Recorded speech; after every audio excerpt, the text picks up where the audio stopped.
Mirchi Bangla originals, আসল গল্পের আড্ডা।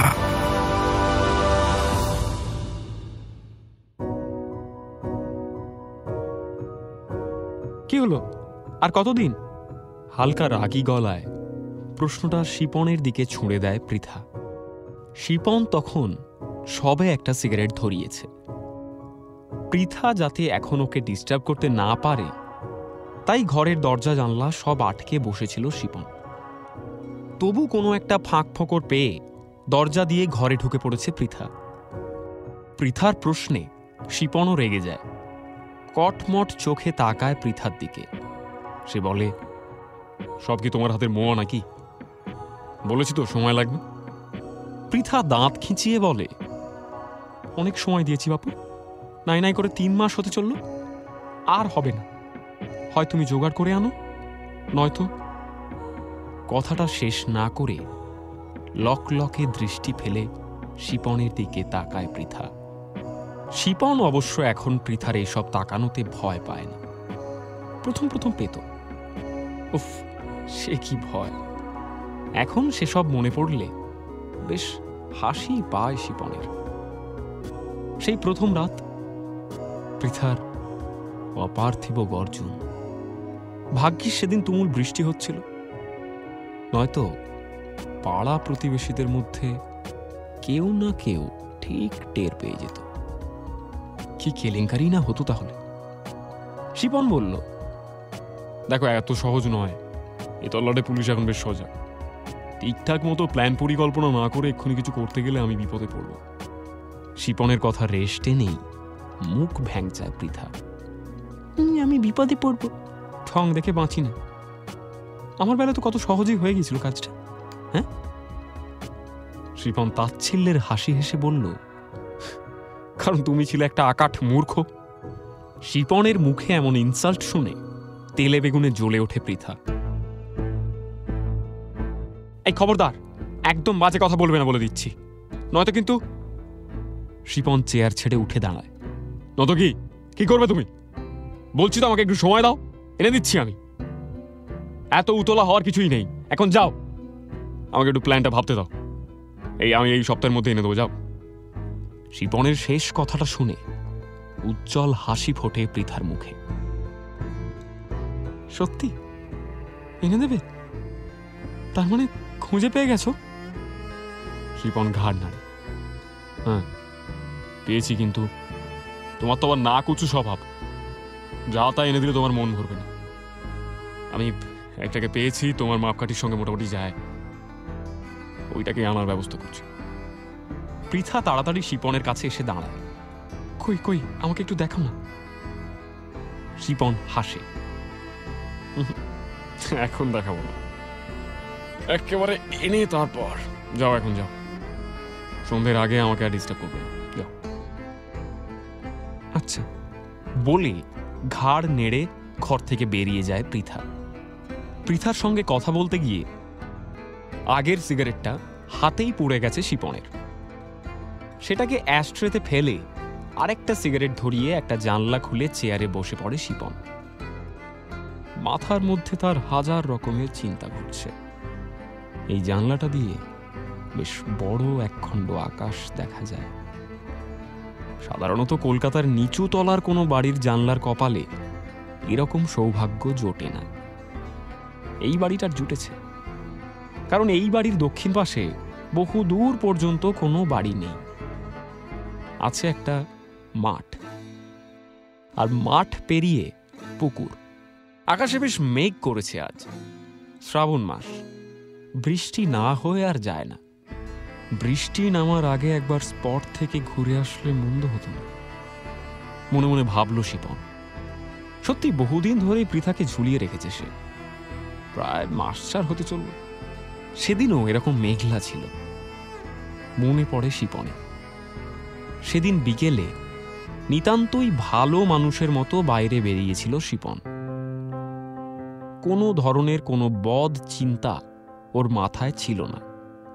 কিন্তু যেই 8B'র মোড়ে পৃথাকে দেখল, অমনি কেমন যেন টাল খেয়ে মাথা ঘুরে গেল শিপনের। এমন অপরূপ রূপসী মেয়ে ও এর আগে কোনোদিনই দেখেনি। গায়ে কাঁটা দিয়ে উঠেছিল ওর। আর ঠিক তখনই বৃষ্টি নামল। একটা পাতলা ট্রান্সপারেন্ট শার্ট ছিল পৃথার গায়ে, সঙ্গে টাইট শর্টস। মুহূর্তের মধ্যে বৃষ্টির ফোঁটার কাছে হার মানল শার্টের লাজুক সুতোর দল। শিপনের চোখের সামনে ক্রমশ স্পষ্ট হয়ে উঠল পৃথার শরীরের প্রত্যেকটি ভাঁজ। শিপন দাঁড়িয়েছিল বাস স্ট্যান্ডের শেডের একটা কোণায়। ওখানে যে পাবলিক টয়লেটটা আছে ওর একটু সামনে। শিপনকে খানিক চমকে দিয়ে এত বড় শেডের এত জায়গা থাকতে পৃথা একেবারে ওর পাশেই এসে দাঁড়াল। চৈত্র শেষের কালবৈশাখী তখন জলের ধুলো উড়িয়ে দিচ্ছে যাদবপুরের রাস্তায়। শিপনের বরাবরই লাজ লজ্জা কম। পৃথা যখন দূরে দাঁড়িয়ে বৃষ্টিতে ভিজছিল তখনও ও যেমন হাঁ করে তাকিয়েছিল, বলা ভালো ওকে গিলছিল, এখনো সেটাই করছে। প্রথমে নজর না করলেও দ্রুতই পৃথা বুঝতে পারল যে ওর পাশে দাঁড়িয়ে থাকা ছেলেটা লোলুপ দৃষ্টিতে ওর শরীর দেখছে। মনে মনে একটু হাসি পেল পৃথার। সত্যি বলতে কি, নিজের সৌন্দর্য সম্পর্কে পৃথা দারুণ সচেতন। অনেকবার তো সে আয়নার সামনে দাঁড়িয়ে নিজেই নিজেকে দেখে শিউরে উঠেছে। এমন বৃষ্টির দিনে এই ছেলেটাকে আর কি বা দোষ দেওয়া যায়। তবু একটা কপট রাগ দেখিয়ে শিপনের দিকে তাকালো পৃথা। শিপনের যদিও পৃথার চোখের দিকে নজর দেওয়ার সময় নেই তখন। সে বেহায়ার মতো পৃথার শরীরের বিভিন্ন তটরেখা দেখতে ব্যস্ত। এবার একটু গলা খাঁকরি দিল পৃথা। একটু তুড়ি দিয়ে শিপনের ধ্যান ভাঙিয়ে জিজ্ঞেস করল, এই যে বিশ্বামিত্র, কি ব্যাপার? আমাকে কি আইসক্রিম আছে? ইউ লাভ ইট। পৃথা একটু ভেবে বলল, সে আমি যেতে পারি, কিন্তু তোমাকে তো আমি চিনি না, জানি না। যদি আমার সাথে ভুল ভাল কিছু করে দাও। শিপন বলল, কি ভুল ভাল আমি করতে পারি তোমার সঙ্গে? পৃথা রহস্যময় হাসি হাসল। কি জানি, ভুল ভালের কি আর কোনো ঠিকানা আছে নাকি? শিপন বলল, ভয় নেই, তোমার সঙ্গে কিছু করার সময় ভুল আমি মোটেও করব না। সেই যে পৃথা এলো শিপনের ফ্ল্যাটে, তারপর থেকে আর ফিরে যায়। বলা ভালো শিপন যেতে দেয়।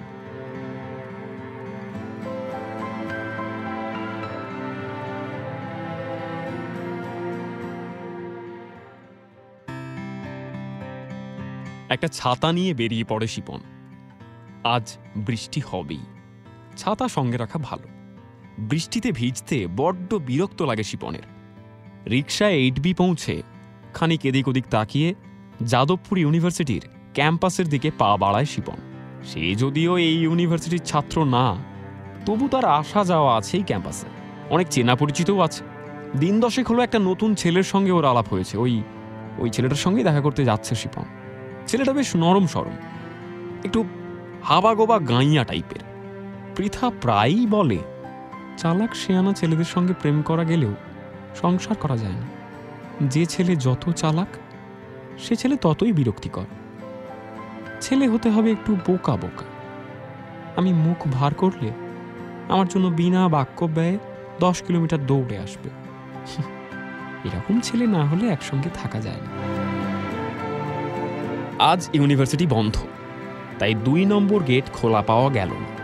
স্টেশন রোডের ভিড় ঠেলে 1 নম্বর দিয়ে ক্যাম্পাসে ঢুকল শিপন। সে চলেছে ঝিলপাড়ে। ওইখানেই ছেলেটা থাকে। ছেলেটার নাম ধীমান। বাড়ি বর্ধমান না মেমারি কোথায় একটা যেন। বাংলায় মাস্টার্স করছে যাদবপুরে। অনেক খুঁজে টুঁজে একেই মনে ধরেছে শিপনের। পৃথাকে অবশ্য ছেলেটার ব্যাপারে কিছুই জানায়নি। কাজ শেষ না করার আগে কিছু জানাতেও চায় না। যদি শেষ পর্যন্ত পাখি ফসকে যায় তাহলে পৃথা আবার হাত পা ছুড়ে চিৎকার শুরু করবে। এপিসি বিল্ডিং পাশ কাটিয়ে মাঠ পেরিয়ে ঝিলপাড়ে পৌঁছল শিপন। ওই যে ধীমান বসে আছে। একটা নারকেল গাছে ঠেস দিয়ে মুখে একটা ভুবন ভোলানো হাসি নিয়ে ধীমানের কাছে যায় শিপন। কি খবর বন্ধু? ধীমানের ঘাড়ে হাত রেখে বলল শিপন। ধীমান বোধহয় কিছু একটা ভাবছিল, তাই চমকে উঠেই পিছনে ফিরল। তারপর শিপনকে দেখতে পেয়ে হেসে বলল, এই তো চলছে। তোমার আজকে হঠাৎ জরুরি তলব? শিপন বলল, এমনি। গাঁজা খাবে তো? হ্যাঁ। ধীমান হাসল। কেন খাবো না? শিপন ওর জামার বুক পকেট হাতড়ে একটা জয়েন্ট এগিয়ে দিল ধীমানের দিকে। বন্ধু জ্বালাও। কিছুক্ষণ চুপচাপ দুজনে জয়েন্ট টানল। তারপর চারপাশটা দেখে নিয়ে একটু চাপা গলায় শিপন বলল, আজ রাতে ফ্রি আছো? ধীমান ঘাড় নাড়ল। কেন বলো তো? শিপন বলল, তোমাকে একটা জায়গায় নিয়ে যাব। কলকাতার আউটস্কার্টে সোনারপুরে আমাদের একটা পুরনো বাগান বাড়ি আছে। অনেকদিন ওদিকে যাওয়া হয় না, ভাবছিলাম আজকে রাতে গিয়ে কালকের দিনটা ওইখানেই কাটাবো। আমার আবার একাই সব বাড়িতে থাকতে ভয় করে একটু, বুঝলে তো। তো তাই তুমি যদি যেতে, মানে তুমি যদি ফাঁকা থাকো তাহলে। ধীমান একটু ভেবে বলল, হ্যাঁ সে যাওয়াই যায়, কিন্তু রাতে কেন? শিপন বলল, আকাশের দিকে তাকাও, আজ রাতে নির্ঘাত বৃষ্টি হবে। ট্যাক্সি ভাড়া করে জয়েন্ট টানতে টানতে যাবো। ওফ, কল্পনা করলে আমার গায়ে কাঁটা দিচ্ছে বন্ধু, চলো। ধীমান বলল, আচ্ছা বুঝলাম, বাড়ি যাওয়া তোমার কাছে ইম্পর্টেন্ট নয়, বৃষ্টির মধ্যে ট্যাক্সিতে জয়েন্ট টানাটা ইম্পর্টেন্ট, বুঝতে পেরেছি। মুখে অপরাধীর হাসি এনে শিপন বলল, এই তো ধরে ফেলেছ, তাহলে ইউর ইন। ধীমান বলল, হ্যাঁ নো চাপ। বলছি যাচ্ছি কটার দিকে বেরোবো আমরা? মনে মনে একটু হিসেব কষে নিয়ে শিপন বলল, এই ধরো 11টার দিকে। যেতে 1 ঘন্টা লাগবে। ধীমান বলল, এই তো অত রাতে ট্যাক্সি পাবে? শিপন হাসল, তুমি সেসব আমার ওপর ছেড়ে দাও। হ্যাঁ, টাকা দিলে সবই হয় বন্ধু। চলো এখন আমি উঠি, আমার কিছু কাজ আছে। টাটা, দেখা হচ্ছে। গুনগুন করে গান গাইতে গাইতে ফ্ল্যাটের দিকে পা বাড়ালো শিপন।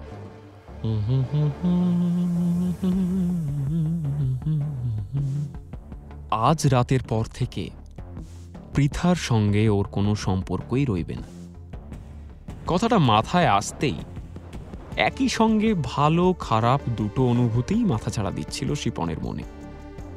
4টে মাস তো আর কম সময় নয়, যদিও এখন আর পৃথার শরীরে আগের মতো অতটা চৌম্বকীয় আকর্ষণ নেই। দিনে দিনে অনেকটাই আলুথালু হয়ে গেছে পৃথা। তবু মায়া বড় অদ্ভুত জিনিস। প্রথম সপ্তাহটা সে কি উন্মাদনায় কেটেছিল ওদের দুজনার। সকালে পিজি থেকে বেরিয়ে শিপনের ফ্ল্যাটে চলে আসতো পৃথা। সারা দিন থেকে ডিনার করে তারপর আবার ফিরে যেত। সপ্তাহখানেক এরকম চলার পর একদিন শিপন বলল, এই যে তুমি রোজ রোজ ফিরে যাও। শিপনের কথার কোনো উত্তর দেয়নি পৃথা। তবে পৃথা যে মনে মনে সামলে উঠেছে তা শিপন বুঝতে পেরেছিল। সেই পৃথার সঙ্গে আজকের পর থেকে আর কোনো সম্পর্কই থাকবে না ওর। হঠাৎ কেমন একটু কান্না পায় শিপনের। দরজা খুলে ঘরের ভিতরে ঢোকে সে। ড্রয়িং রুমে সোফায় গা এলিয়ে দেয়। ডান পাশে মাস্টার বেডরুমে শুয়ে আছে পৃথা। শিপন মনে মনে ভাবে, হয়তো ঘুমোচ্ছে, নয়তো দরজা খোলার শব্দ পেয়ে ঠিক উঠে চলে আসতো।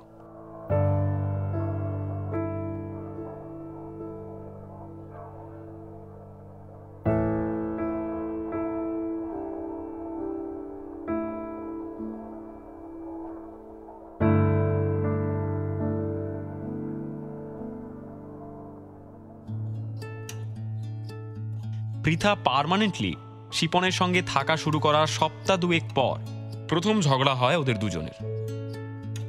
ঝগড়াটা শুরু করেছিল পৃথাই। সে বলল, আমার প্রতি তোমার আগের মতো আগ্রহ নেই, আমি বুঝতে পারি।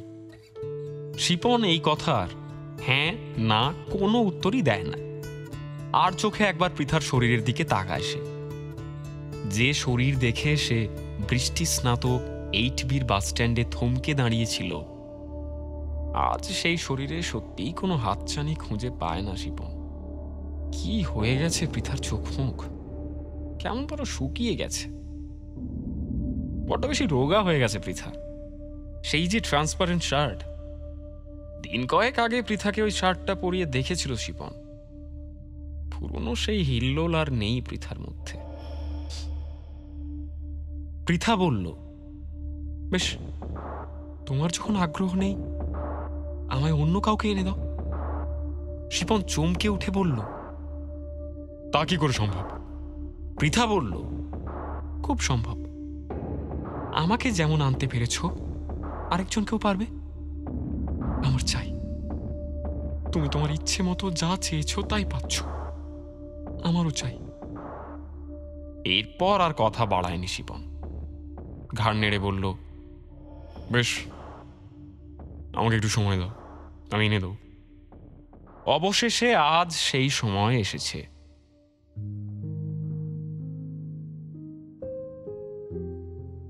ধীর পায়ে মাস্টার বেডরুমের দরজায় গিয়ে দাঁড়ায় শিপন। একটা কিং সাইজ খাটে চোখ বুজে শুয়ে আছে পৃথা। শিপনের মনে পড়ে সেই মাস চারেক আগের বৃষ্টি ভেজা রাতের কথা। সেই রাতেও এখানেই শুয়েছিল ওরা দুজন। পিজি আন্টিকে পৃথা বলেছিল এক বান্ধবীর জন্মদিন, তাই ও রাতে ফিরবে না। সময় কত দ্রুত চলে যায়। রাতের খাওয়া শেষ করে বাইরে বেরোয় শিপন। পৃথা তখনও ঘুমোচ্ছে। ঘুমোক, সব ঠিকঠাক থাকলে আজ রাতে আবার পৃথার শরীরে জোয়ার আসতে চলেছে। তার আগে একটু ঘুমিয়ে নেওয়া ভালো। শিপনের একজন পরিচিত ট্যাক্সি ড্রাইভার আছে, নাম বেণীমাধব বাড়ুই। লোকটার কোনো ধরনের কোনো দাবি দেওয়া নেই। চাহিদা মতো টাকা পেলেই সে খুশি। ও ফিরেও দেখবে না পিছনের সিটে কি চলছে। তাছাড়া বেণীমাধবের জীবনের বেশ কিছুটা সময় কেটেছে কলকাতার অন্ধকার জগতে। সে প্রায় বছর 15 আগের কথা। সেখান থেকে বেরিয়ে এসে ট্যাক্সি চালানো শুরু করে বেণীমাধব। একটা নতুন জীবন। বিয়ে থাও করে কিছুদিন পর। এখন যারা তার আশেপাশে ঘোরে, তার বন্ধু, বউ, সন্তান, কেউই জানে না বেণীমাধবের অতীত জীবন সম্পর্কে। কেবল শিপন কিভাবে যেন জেনে ফেলেছিল।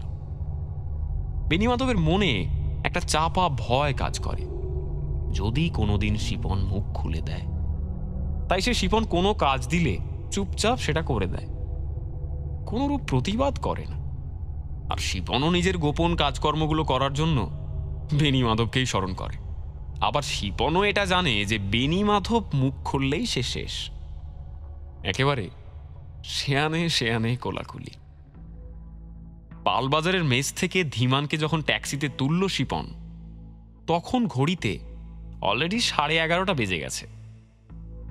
বৃষ্টিও শুরু হয়েছে ইতিমধ্যেই।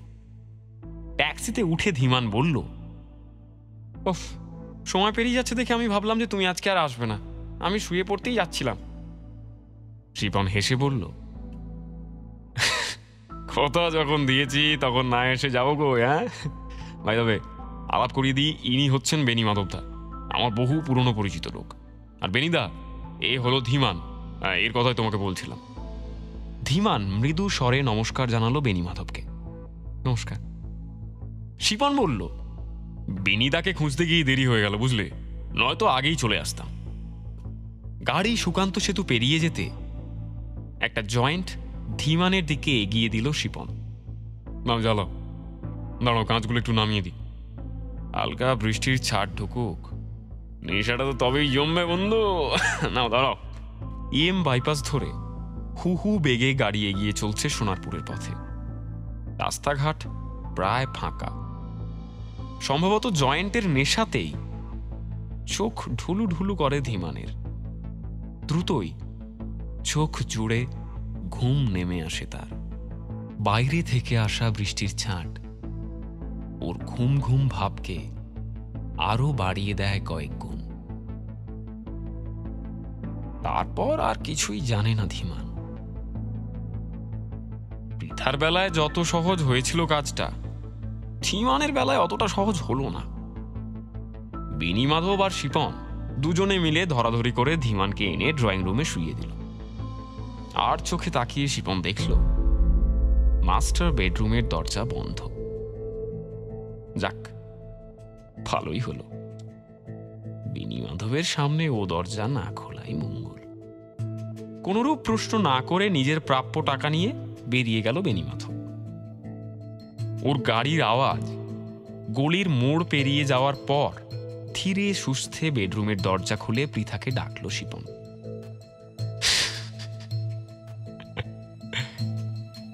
পৃথা, এসো দেখে যাও তোমার জন্য কাকে এনেছি। ওঠো, দেখো তোমার প্রেমিককে ধরে এনেছি। এসো এসো এসো। তারপর পাশের ড্রয়ার থেকে একটা ছুরি এনে মুহূর্তের মধ্যে ধীমানের গলার নলি কেটে দুভাগ করে দিল শিপন। ঠিক পৃথার বেলায় যেমনটা করেছিল সে। পার্থক্য শুধু একটাই, ধীমান এখন অজ্ঞান, আর পৃথা অজ্ঞান ছিল না। কেবল ওর হাত পা মুখ বাঁধা ছিল। ফিনকি দিয়ে রক্ত বেরিয়ে পড়ল। কয়েক ফোঁটা ছিটকে এসে শিপনের মুখেও লাগল। এতক্ষণে ঘুম ভেঙে ড্রয়িং রুমে উঠে এলো পৃথা। ধীমানের দিকে চোখ পড়তেই চোখে মুখে একটা বন্য উত্তেজনা ছড়িয়ে পড়ল। খুশিয়াল গলায় শিপনকে জড়িয়ে ধরে পৃথা বলল, এই তো এইরকমই তো কাউকে খুঁজছিলাম আমি। এরকম হাবা গোবা, সিথি কাটা চুল, কি নাম ওর? শিপন বলল, ধীমান। ভালো নাম না? পৃথা হাসতে হাসতে ঘাড় নাড়ল। তারপর শিপনের দিকে তাকিয়ে বলল, যাও বিশ্বামিত্র, আজ থেকে তোমার ছুটি। এবার তুমি অন্য কোনো মেনকার খোঁজ করতে পারো। প্রতিবেশীদের মধ্যে কেউ একজন হয়তো রাতের বেলা দেখেছিল যে শিপন আর অন্য একটা লোক একজনকে ধরাধরি করে ঘরের ভিতর ঢোকাচ্ছে। সেই সকালে উঠে ফোন করেছিল পুলিশে। পুলিশ এসে যখন শিপনের দরজার কলিং বেল চাপল, তখন শিপন, পৃথা আর ধীমান তিনজনেই মাস্টার বেডরুমে শুয়ে আছে। একজন ঘুম, আর বাকি দুজন মৃত। দুবার কলিং বেল চেপেও যখন কোনো সাড়া পাওয়া গেল না, তখন দরজায় ধাক্কা দিল এক পুলিশ অফিসার। এক ধাক্কাতেই আস্তে করে দরজা খুলে গেল। আসলে গত রাতে দরজা আটকানোর কথা শিপনের আর মনেই ছিল না। পুলিশের দলটা ড্রয়িং রুমে ঢুকতেই বুঝতে পারল যে এ বাড়িতে কিছু গোলমাল আছে। ড্রয়িং রুমের সোফায় তাজা রক্তের দাগ। থকথকে অবস্থা থেকে বোঝা যায় এই রক্ত সদ্য পড়েছে। দ্রুত প্রতিটা ঘর তল্লাশি শুরু করে পুলিশ। ওসি রাধারমন পা বাড়ান মাস্টার বেডরুমের দিকে। শক্ত হাতে বেডরুমের দরজা খুলে তিনি ভেতরে ঢুকতেই একটা মরা পচা গন্ধ এসে ঝাপটা মারে ওর নাকে। বাধ্য হয়ে পকেট থেকে রুমাল বের করে নাকে চাপা দেন যাদবপুর থানার ওসি রাধারমন সরকার। ইতিমধ্যেই ঘরের কোথায় কি আছে দেখা হয়ে গেছে তার। ঘরের জানলাগুলো সব আটকানো, পর্দা ফেলা। এই জানলা যে দীর্ঘকাল খোলা হয় না তা বুঝতে রাধারমনের বিন্দু মাত্র অসুবিধা হয় না। ঘরের ঠিক মাঝে একটা কিং সাইজ খাট।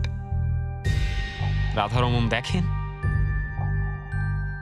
তিনটে শরীর খাটে শুয়ে আছে, একটা মেয়ে আর দুটো ছেলে। মেয়েটার শরীরে বেশ অনেকদিনই পচন ধরেছে।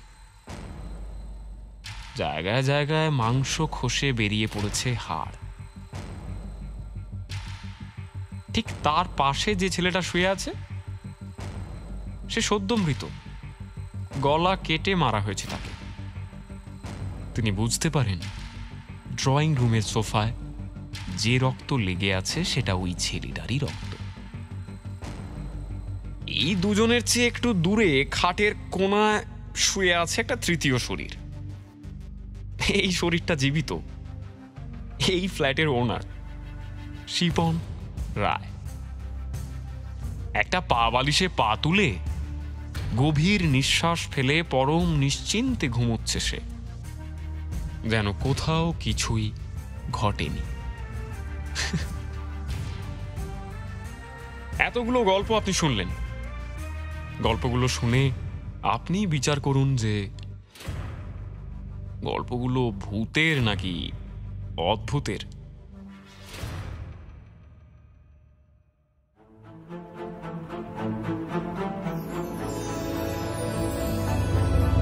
মির্চি বাংলা অরিজিনালস, আসল গল্পের আড্ডা।